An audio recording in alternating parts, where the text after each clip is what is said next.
Om Swastiastu. Assalamualaikum warahmatullahi wabarakatuh. Salam sejahtera untuk kita semua. Halo teman-teman, kembali lagi bersama saya Fitri Widiantari dari program studi Pendidikan Kimia. Nah, pada kesempatan kali ini saya akan menjelaskan 14 soal tentang reaksi Cannizzaro. Nah, kita langsung saja ke nomor 1. Sebutkan alat yang digunakan beserta fungsinya dalam praktikum reaksi Cannizzaro. Nah, alat yang digunakan adalah labu Erlenmeyer yang digunakan untuk melarutkan kalium hidroksida dengan Aquades. Kemudian terdapat corong pisah yang digunakan untuk memisahkan campuran larutan kalium hidroksida yang telah dilarutkan dengan Aquades lalu didinginkan dan dicampurkan dengan benzaldehida. Kemudian ada pipet tetes yang berfungsi untuk memindahkan lapisan air ke dalam gelas kimia. Lalu ada gelas kimia sebagai wadah dalam menampung lapisan air yang nantinya akan terbentuk. Kemudian ada corong Wagner sebagai wadah penyaringan endapan asam benzoat. Kemudian ada batang pengaduk yang berfungsi untuk mengaduk campuran dari suatu larutan. Kemudian ada corong yang berfungsi untuk memudahkan dalam memindahkan larutan ke dalam wadah yang memiliki permukaan yang kecil. Kemudian ada balok logam yang berfungsi untuk mengukur titik leleh dari kristal asam benzoat. Kemudian ada statif dan klem sebagai penyangga corong pisah saat akan melakukan proses ekstraksi, di mana klem ring ini memiliki bentuk lingkaran pada ujungnya yang berfungsi untuk meletakkan corong pisah. Kemudian ada termometer. Nah, termometer ini pasti kalian sudah mengetahui fungsinya, yaitu untuk mengatur temperatur. Lalu ada magnetic stirrer yang berfungsi sebagai alat pengocokan campuran dari larutan kalium hidroksida yang telah dilarutkan dengan Aquades, kemudian didinginkan dan dicampurkan dengan benzaldehida. Kemudian ada kaca arloji sebagai wadah untuk menimbang massa dari kalium hidroksida. Kemudian soal nomor 2, sebutkan bahan-bahan yang digunakan beserta fungsinya pada percobaan reaksi Cannizzaro. Nah, adapun bahan yang digunakan yaitu ada kalium hidroksida yang berfungsi sebagai pereaksi, kemudian terdapat benzaldehida sebagai reaktan utama, kemudian ada ether yang berfungsi untuk melarutkan senyawa yang memiliki kepolaran yang tinggi, lalu ada asam klorida encer yang berfungsi untuk mengasamkan larutan sehingga akan terbentuk asam benzoat, dan yang terakhir ada es yang berfungsi untuk menurunkan suhu. Kemudian soal nomor 3, jelaskan mengapa pada aldehida yang tidak memiliki atom H-alfa tidak dapat mengalami reaksi oksidasi reduksi dengan adanya alkali kuat. Nah, hal ini karena akan terjadi reaksi disproporsionasi atau dismutasi, yang mana separuh aldehida akan teroksidasi menjadi asam karboksilat, dan separuhnya lagi akan tereduksi menjadi suatu alkohol. Kemudian soal nomor 4, tuliskan persamaan reaksi Cannizzaro dengan contoh substrat, yaitu aldehida aromatik, formaldehida, dan asetaldehida tersubstitusi. Nah, di mana ini merupakan persamaan reaksi dari 3 senyawa yang dimaksud. Kemudian soal nomor 5, pada langkah pertama, kalium hidroksida padat ditambahkan dengan air, didinginkan dengan penangas air es. Jelaskan mengapa dibutuhkan penangas tersebut. Nah, penangas ini dibutuhkan untuk menurunkan suhu larutan, karena pelarut kalium hidroksida dalam Aquades akan melepaskan panas. Jadi dibutuhkan penangas air es untuk menurunkan suhu larutan. Kemudian soal nomor 6, larutan kalium hidroksida dingin ditambahkan dengan benzaldehid, setelah dikocok terbentuk emulsi kental. Jelaskan mengapa dapat terbentuk emulsi itu. Nah, saat ditambahkan 7,5 ml benzaldehida murni ke dalam larutan kalium hidroksida dan dilakukan pengocokan sampai terjadi atau terbentuk emulsi dari kalium benzoat. Nah, tujuan pengocokan ini adalah untuk memaksimalkan reaksi antara kalium hidroksida dengan benzaldehida untuk menghasilkan produk bensil alkohol dan asam benzoat. Karena laju reaksi dari reaksi ini sangat lambat, maka untuk mendapatkan hasil yang maksimal, digunakanlah magnetic stirrer dalam pengocokan, yaitu selama 1 jam. Kemudian soal nomor 7, apa yang terekstraksi pada ether dalam percobaan ini, dan jelaskan apa ukuran percobaan reaksi Cannizzaro dikatakan berhasil. Nah, ether memiliki kepolaran yang hampir sama dengan bensil alkohol. Maka bensil alkohol akan larut dalam ether, sehingga akan lebih mudah untuk diekstrak atau dipanaskan. Setelah diekstraksi kembali, diperolehlah lapisan yang berupa campuran bensil alkohol dengan ether. Hal ini dimaksudkan agar sisa bensil alkohol yang masih berada dalam residu dapat terekstrak seluruhnya. Nah, dalam melakukan ekstraksi, lebih baik dilakukan berulang kali dengan jumlah pelarut organik yang sedikit, karena hal ini dapat meningkatkan efisiensi penggunaan bahan. Nah, lapisan ekstrak ether pertama kemudian dicampurkan dengan lapisan ekstrak ether kedua sehingga akan menghasilkan larutan yang berwarna bening kekuningan.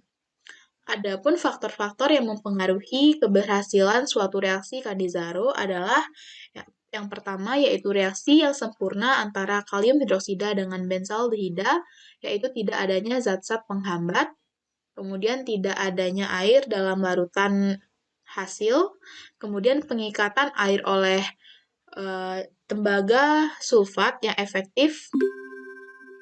Selain itu, tidak terdapat zat-zat pengotor lain selain air, misalnya zat pengotor tersebut seperti CuSO4 dan sisa-sisa reaksi lainnya yang mungkin masih tersisa di dalamnya.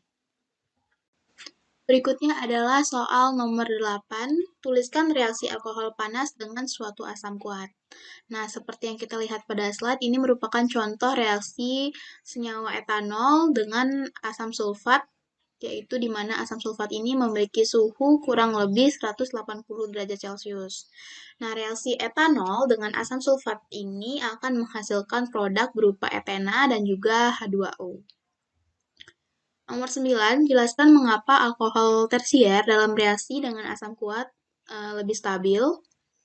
Nah, alkohol primer, sekunder, dan tersier dapat dibuat dengan menggunakan reaksi Grignard, di mana reaksi ini merupakan senyawa dengan rumus umum RMGX, di mana R adalah alkil atau aril atau cincin aromatik, sedangkan X merupakan halogen. Nah, reaksi pembuatan alkohol dengan reaksi Grignard ini akan memberikan produk alkohol dengan perpanjangan rantai. Reaksi Grignard dapat terjadi pada senyawa formaldehida, aldehida, ataupun keton, yang mana reaksi dengan formaldehida akan menghasilkan alkohol primer, bereaksi dengan aldehid yang lain akan menghasilkan suatu alkohol sekunder, dan bereaksi dengan keton akan menghasilkan suatu alkohol tersier. Reaksi Grignard ini terjadi dalam kondisi asam dalam pelarut air. Soal nomor 10, tuliskan salah satu contoh alkohol primer yang langsung membentuk alkena.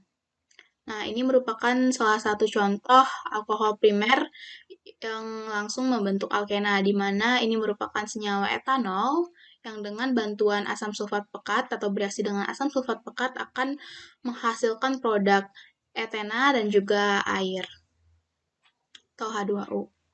Nomor 11, jelaskan apa yang terjadi bila campuran antara 10 gram sikloheksanol dengan 5 ml asam fosfat 85%. Nah, yang terjadi adalah reaksi eliminasi alkohol sekunder yang akan menghasilkan senyawa alkena dengan melepaskan molekul air. Reaksi eliminasi alkohol sering juga dikatakan sebagai reaksi dehidrasi ataupun reaksi pelepasan air. Pada reaksi ini, molekul senyawa yang berikatan tunggal akan berubah menjadi senyawa yang berikatan rangkap dengan cara melepaskan molekul yang kecil. Nah, substrat yang digunakan adalah sikloheksanol sebanyak 10 gram, sedangkan zat yang digunakan untuk mengeliminasi adalah asam fosfat 85%. di mana ion fosfat bertindak sebagai basa Lewis kuat, dan asam fosfat bertindak sebagai katalis. Berikutnya yaitu soal nomor 12. Jelaskan apa kebaruan dan perbedaan reaksi Cannizzaro pada jurnal yang berjudul Catalytic Oxidation of Cyclohexane to Cyclohexanol and Cyclohexanon over CO3O4 nanocrystal with molecular oxygen. Nah, kebaruan reaksi Cannizzaro pada jurnal menjelaskan tentang katalis asam Lewis yang efisien terhadap reaksi Cannizzaro intramolekul. Nah, selain itu juga, pada uji pendahuluan digunakan konversi katalik dari vinyl glyoxalhidrat menjadi isopropil mandelat. Sedangkan pada praktikum Cannizzaro yang akan kita lakukan ini, yaitu digunakan atau mereaksikan larutan kalium hidroksida pekat dengan senyawa benzaldehida. Soal nomor 13, sebutkan bahan, alat, dan langkah-langkah serta pengujian hasil yang menentukan bahwa reaksi itu berhasil pada jurnal yang berjudul Catalytic Oxidation of Cyclohexane to Cyclohexanol and Cyclohexanon over CO3O4 nanocrystal with molecular oxygen. Yang mana alat yang digunakan yaitu ada labu alas bulat, kemudian ada spektroskopi inframerah, kemudian ada mikroskop elektron transmisi, dan terdapat alat pengaduk magnet. Sedangkan untuk bahannya sendiri digunakan CuNO3 2 kali, 6H2O 99%, kemudian ada N-setil, N,N,N, trimetil amonium bromida 99%, lalu ada Na2CO3 atau natrium bikarbonat, dan ada CH3, CH2 3 kali, N dengan pH 99%. Untuk prosedur kerjanya atau langkah-langkahnya ada dua, yaitu persiapan katalis dan tes katalitik. Nah, sedangkan pengujian hasil yang menentukan bahwa reaksi itu berhasil pada jurnal ini yaitu metode baru untuk menyiapkan CO3HAI4 nanokristal dari garam kobalt anorganik didirikan. Bersama 3Hi4 nanokristal dengan ukuran partikel rata-rata 30 dan 50 nanometer berhasil disintesis menggunakan kobalt nitrat sebagai prekursor. CTAB dan garam trietilmina yang dihasilkan secara in situ bertindak sebagai penstabil untuk mencegah aglomerat nanokristal dalam prosesnya.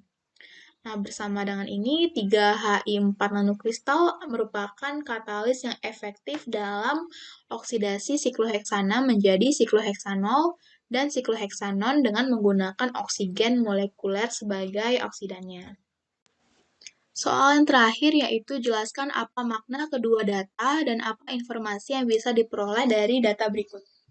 Nah, di mana pada slide ini terdapat dua gambar, yaitu gambar satu yang di sebelah kiri dan gambar 2 yang terletak di sebelah kanan. Pada gambar satu ini, terdapat 8 puncak di titik yang berbeda-beda. Nah, di dalam urutan penurunan ketinggian puncak dari 3 sampel, dapat ditugaskan ke struktur kubik CO3HAI4 dengan FD3M, grup ruang dibandingkan dengan file data JCPDS 43003 yang memberikan 8 puncak di titik yang berbeda-beda. Nah, dalam urutan penurunan ketinggian puncak ini, nilai konstanta sel atau A itu sama dengan 0,8082, yang mana ini sangat dekat dengan data yang dipublikasikan untuk CO3HAI4 dalam bentuk bubuknya, yaitu yang memiliki konstanta 0,8084. Hal ini menunjukkan bahwa katalis ini memiliki struktur kubik yang sangat mengkristal. Sedangkan pada gambar 2, menunjukkan spektrum VTIR atau spektroskopi inframerah transformasi Fourier, katalis 1 setelah kalsinasi atau jejak A, dan spektrum katalis 1 yang disintesis sebelum trace C dan trace B ekstraksi stabilisator. Pita pada 2915 dan 2648 per cm. Dalam jejak C adalah mode peregangan. Nah, teman-teman, sekian yang dapat saya jelaskan mengenai 14 soal tentang reaksi Cannizzaro. Apabila terdapat kesalahan pengucapan maupun penulisan, saya mohon maaf.